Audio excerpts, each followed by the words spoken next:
दुर्गे, अगं ए दुर्गे, दुर्गे अशी समोर ये पाहू माझ्या. काय गो, तुला किती वेळा सांगितलंय बाई माणसानं चूल आणि मूल सांभाळावं, बाप्या माणसाच्या शब्दापुढे बोलू नये.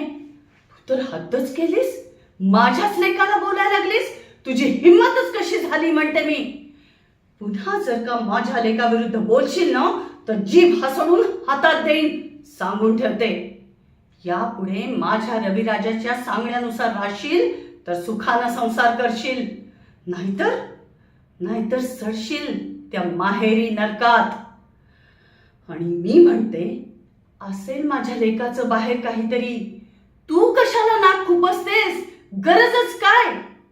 अगं, श्रीमंत पुरुषांना शोभतात अशा गोष्टी. तू बायको आहेस त्याची. गप गुमानं संसार कर आणि चार चौघात मिरव. करू दे त्याला बाहेर काय करायचंय ते.